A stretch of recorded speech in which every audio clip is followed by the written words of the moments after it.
Hello bookworms! Today I'm going to be doing my April book haul video.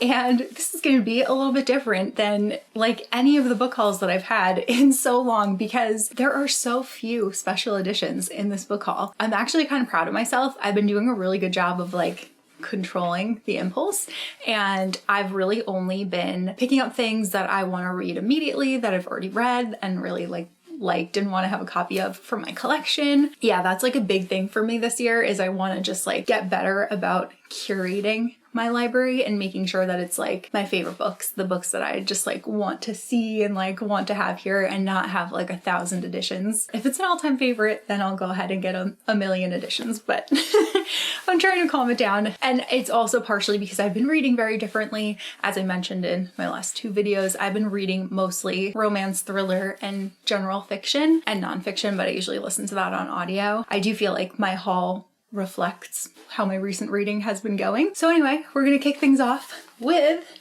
the new covers for Elsie Silver's Chestnut Springs series. I am so excited about these. I know that this whole series is going to be a favorite series for me. I loved her Gold Rush Ranch series. Elsie Silver is an author where yes, I will get multiple editions. I think of Chestnut Springs, I have the Fairy Loot ones and I have the original or special mirror editions, but I wanted to get the Bloom ones. I think they're really cute. I like the pastel colors. First we have Flawless, which I read last week and I'm obsessed. It's amazing. I love this book. It's a favorite of the year and I can't wait to keep reading. Then we have Heartless, which I'm actually starting next, and I am thinking that this is probably going to be my favorite book in the series, but we shall see. It's honestly hard to imagine anything topping Flawless because I loved that one so much. I don't know, but I keep being told that this is the one. Then I don't know the order off the top of my head, but then we have Reckless, Powerless, and Hopeless. Oh, I think that might have been in order actually. Okay, now I think these are the only special editions. I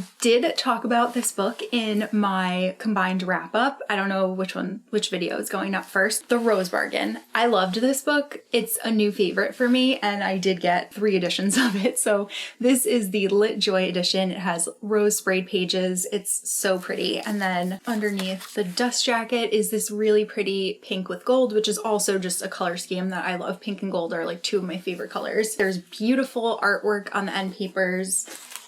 It's signed by the author, and then there's also beautiful ending artwork. I did talk about this, or I am going to talk about this in my wrap up, but this book is pitched as The Cruel Prince meets The Selection, and it 100% delivers on those comp titles. So that's one. Then we have the Waterstones exclusive edition, which also has rose spray pages. It has a different font than the American edition. It also has really pretty rose end papers. And then this one has a dark green hardcover casing. And then honestly, I was going to say best for last, but I really like the other editions too. I also have the Fairy Loot edition of the Rose Bargain. This one I bought secondhand. I don't have a subscription to the Fairy Loot Young Adult box anymore, or book only subscription. So this one I did have to buy secondhand, but fully worth it. I think this is so pretty. I love the pastel. The pages are really beautiful. The back is really beautiful.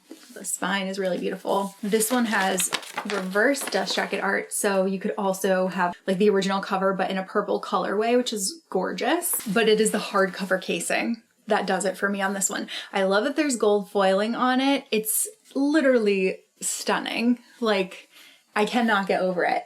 This cover looks very Anne of Grey Gables to me. And then we've got foiling on the end papers and we've got more end paper artwork on this side. So really impressed with this beautiful edition, and it has the author letter and it's signed. I seriously cannot wait for the next book in this series. I'm going to read it the day that it comes out. You don't even understand. Then I got Promise Me Sunshine by Cara Bastone. This one was definitely a cover buy. I just think that this whole sunset situation is really beautiful. Since purchasing it, I have learned the synopsis of it, and it definitely sounds like it's going to be a romance that is on the heavier side of the spectrum. So we're following a main character who has recently lost her best friend, and she meets this grumpy stranger in New York City, and he promises that he will help her live again and find happiness again. So That also makes the title sound so cute, like Promise Me Sunshine. I still have to read Cara Bastone's last book also, but I have a feeling that I'm going to end up loving both of these, but I'm just gonna have to be like in the right mindset when I pick this one up, because it definitely sounds like it's gonna have a bit of sadness to it. I also got Same Time Next Summer by Annabelle Monaghan. I read Summer Romance recently, really enjoyed it, so obviously I want to check out some of her backlist, and I really like that this book is set on Long Island. A lot of Annabelle Monaghan's books are set on Long Island, or like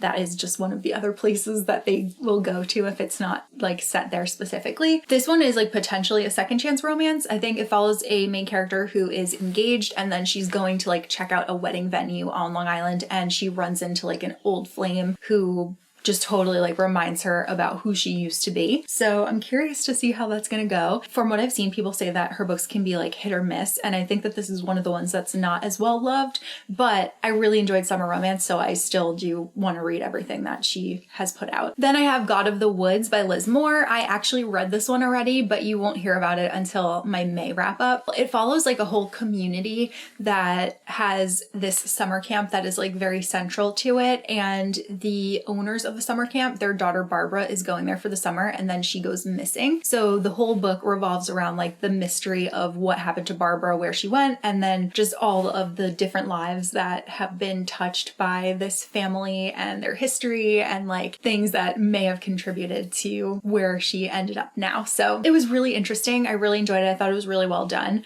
but I will talk more about it in a wrap up. Next up, I got Heartwood by Amity Gage. This sounds so good. Kind of similar to God of the Woods.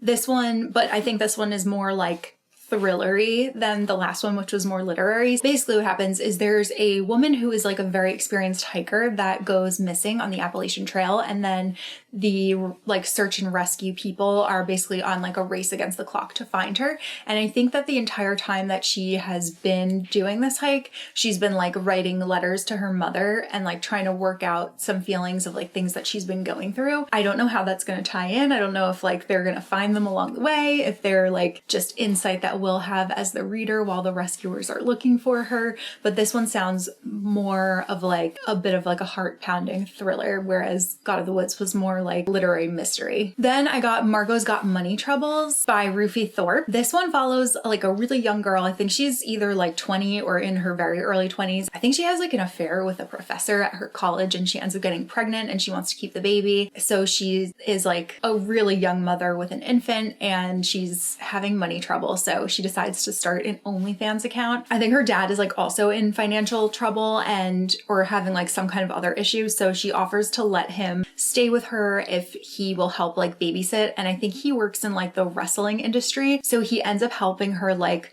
craft this like essentially like online character that she portrays for her OnlyFans, and again like becomes an overnight success. But it's one of those books that explores like, is the price of internet fame actually worth it? And it's also being adapted, so I definitely want to read it before that adaptation happens. It's also pretty short, so I feel like this is one that I could read like pretty quick, and it's supposed to be very funny. Next up, I have Long Island Compromise by Taffy Brodesser Akner, who is the author of Fleischman is in Trouble. First of all, Long Island, so I'm in. But this book sounds really interesting. It starts off in the 1980s following a very wealthy family on Long Island, and the father gets kidnapped from their driveway and held for ransom, and he's gone for like a week, but he ends up being returned, and then the family just kind of like resumes life as normal.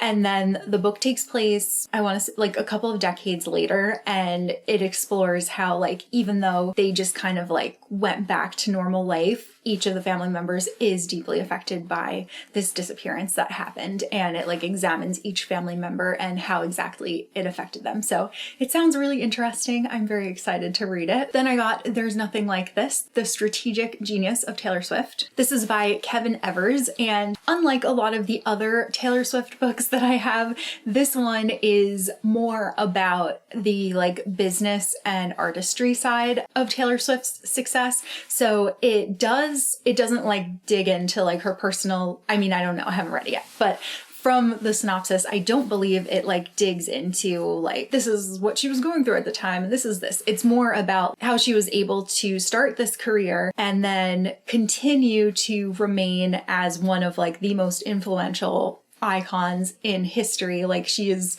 the Beatles of today, essentially, and how she's been able to like maintain that career when typically women usually age out much earlier than their male counterparts, but how Taylor has really had such a successful business mind, and it's like why she's been able to do what she has done and how she was able to like, you know, have the Eras Tour, which was like the biggest concert in history. So it sounds really interesting. I'm very excited to hear about that more from like a business lens, because everything else that I read is usually more of like personal, like delving into lens. Obviously, new Taylor book, I'm gonna get it. Next up, I have Plum Island by Nelson DeMille. I talked about his book, The Gold Coast, in my wrap up as well. It's one of my favorite books that I've read of the year, so I'm really excited to read more by him. This is a mystery thriller, and it's the first in a long-running series following a protagonist named John Corey, who is solving mysteries. I believe that they're also like primarily set on Long Island. Gold Coast was obviously on Long Island, but he is also a Long Island author. Oh, this one's a rural eastern Long Island, so definitely different than like western North Shore Gold Coast Long Island, but I'm really excited to read it. I kind of don't want to know very much about it going into it, because that's kind of how I went into the Gold Coast, outside of knowing like it takes place on Long Island. That was really all I knew about it, and I ended up like having such a fun time being along for the ride. So I'm kind of hoping that it's going to be the same for this book. I think the Gold Coast is kind of atypical to what he is known for writing, because he is more of like a mystery thriller author, and that one was not. That one was like Great Gatsby meets The Godfather, but this I think is more crime fiction. Next up, we have The Griffin Sisters Greatest Hits by Jennifer Weiner. This one has very cute pages. This was an impulse buy. I had a doctor's appointment that is right near a Barnes & Noble, which is like just very convenient. So on my way home, I decided to stop there, and this was one of the books that I ended up picking up. It was actually release day of this book, but it sounds really good. So the main characters are a pair of sisters who were like an iconic pop duo during the early aughts, but they were only popular for like a year because they ended up breaking up and like stopping doing any music together after that. And there's like a huge rift between the sisters. Neither of them speak anymore, and they both went down like very different paths of life. I want to say it's like 40 years later or something, and one of the daughters of the sisters is curious like what happened, so she's like kind of going back and investigating everything and finding out like why exactly the sisters broke up, because it's been a big mystery ever since that happened. I would imagine that the sisters will reunite, but I don't know. So it sounds fun. Then I got How to Giggle by Hannah Berner and Paige DeSorbo. I already read this one. I had a lot of fun reading it. I really love Paige and Hannah, both from Summer House. Paige is still on Summer House, Hannah isn't, but it's like one of my favorite Bravo shows, and I just really love Paige as a person. Like Paige is actually one of my favorite people on Bravo, like altogether, not even just on that show. It obviously, like, she's coming out with a book, I'm picking it up. And I also got Fahrenheit 182 by Mark Hoppus, and I also read this one already as well. This one follows the bassist from the band Blink-182, which is a band that I really loved when I was a kid. I had so much fun reading this. I found out so much like behind the scenes stuff that I hadn't previously known. It's very humorous. Like, Mark's voice is just very humorous, very true to him. And I said it in my wrap up, but it really, like, listening to this book really just felt like catching up with an old friend, because it's been a long time since I've like thought about Blink-182, and this just made me like so nostalgic for my childhood. Next up, I got the annotated edition of Great Gatsby. This is the 100th anniversary deluxe edition, which is wild.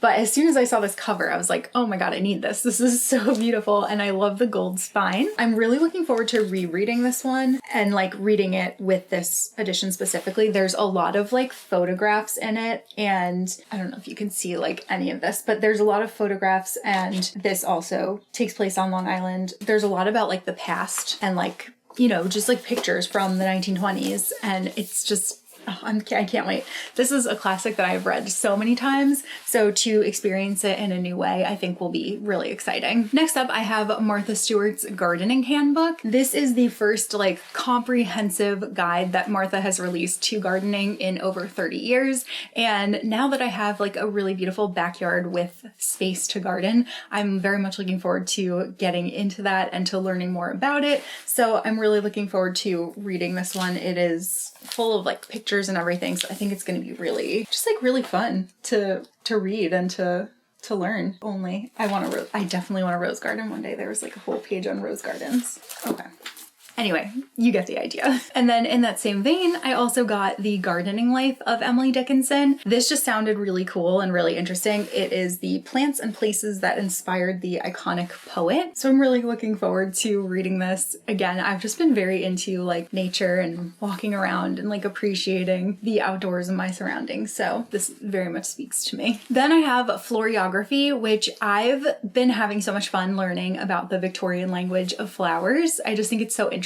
So I'm really excited that I found this like totally illustrated guide to it. I definitely want to like read through. So it'll show you like a flower and tell you like what it meant. So like I just flipped to Edelweiss. So the meanings are courage and daring. I just think it's so fun to learn like the history of this stuff. I also love that I turned to Edelweiss because my mom used to sing that song all the time. Then I was reading a book all about the literary references in Taylor Swift's songs, and obviously, Emily Dickinson played a big role, and they are like sixth cousins or something like that. So I picked up this book that is The Complete Poems of Emily Dickinson. I thought it had a really pretty cover. Very excited to read this one, hopefully outside during the summer. In that same vein, I also got these two little poetry books by Wordsworth. One is The Book of Nature, Poetry on Nature, and then one is The Book of Flowers, Poetry on Flowers. Wordsworth is one of the poets that had retired to the Lakes District in England, and there's that song The Lakes, which is like the bonus song on Folklore. And there's also a lyric in the song where she says, "What are my words worth?" And Wordsworth is the poet. So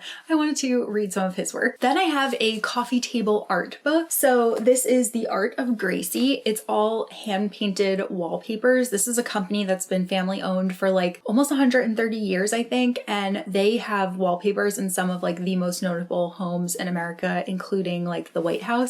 And also some celebrities, like I think Reese Witherspoon and like Cameron Diaz have wallpapers from Gracie. It has beautiful sprayed pages, but their stuff is just like stunning. So I got this for one of my coffee table books to display downstairs, and I love wallpapers. I think that they're just like gorgeous. So I'm really looking forward to paging through this one. It's quite big. Next up, you guys said that you would be interested in seeing some of the cookbooks that I pick up. So I'm going to show you some things that I got recently. The first one being The Perfect Scoop. So I made strawberry sorbet for the first time ever like a month ago, and it came out really good. And ever since then, I've been wanting to try my hand at making some homemade ice cream. So I got this recipe book. So I'm going to try to make some of these, see how they come out, see how it compares to like buying a pint of Ben & Jerry's in the grocery store versus making it myself. But yeah, I'm very excited to give this one a go. I really like the cover too. I think it's really lovely. Then I have The Cake Bible, which is a book that has been republished for its 35-year anniversary. It is huge. This is like a big staple that is used for both like professional and home bakers. It's called The Cake Bible, and like it really is. It's blurbed by Martha Stewart. It's used in culinary classes like across the world, and it's also a winner of a James Beard Award. So this new edition has like photography that includes almost every single recipe in the book, which is nice because I think the original edition didn't have any photos. And then it also gives you like some updated recipes, updated ingredients, updated measurements and techniques. So I'm really excited to start trying to bake some cakes. Then I got Super Italian, which is an Italian cookbook. This one like focuses on healthy eating, so on using like the most healthy ingredients that you possibly can to create some of the most delicious Italian food, which is a staple in our household. This one I am super excited about. It's called Six Seasons. It is also a James Beard Award winner. But even though I have started eating like some select meats, I still prefer to eat like a largely vegetable diet. So this one is a cookbook that is like all about vegetables. It also has like very pretty pages. But the history of Joshua McFadden is really interesting because he has worked in like every single aspect of like the restaurant industry. So he worked in like top restaurants in New York City, like one of them being Momofuku, which I love eating there. He also managed the Four Seasons Farm in Maine, and he also owns and is the lead chef at a restaurant in Portland, Oregon. This book was named as Cookbook of the Year from the Wall Street Journal, The Atlantic, Bon Appetit, the Food Network magazine, USA Today, Eater, and many more. So it's like pretty highly acclaimed. And I like that one thing that it does is that it talks about like the vegetables that are in season. It like goes, I think it goes like by month, and it starts with telling you like what is in season and then gives you like a nice dish that you can cook based on like what would be the most fresh at that time of year. And then the last two cookbooks I have are Every Day with Babs and Celebrate with Babs. Babs is a grandma and she has perfected her recipes. She has like 9 grandchildren and she just gives like tips and tricks for getting your dinners ready and like on the table, like making it easier, which sounds really good. But one of them is like everyday meals, and then the other one focuses on holiday centric meals, which is fun. And like in addition to like the big holidays, it also looks at like little things like things to make for like Super Bowl Sunday and like stuff like that. So I'm excited to cook some things from both of these as well. All right, so that is everything. I hope that you guys enjoyed my book haul. It definitely is a little bit different than usual, but this is just where my mood has taken me. So that's everything that I picked up this month. Let me know if you read anything that I showed, or let me know if you have any good like cookbook recommendations, because I'm always looking for more of those. But that's all that I have for this video. So I will see you guys soon in a new one. Bye.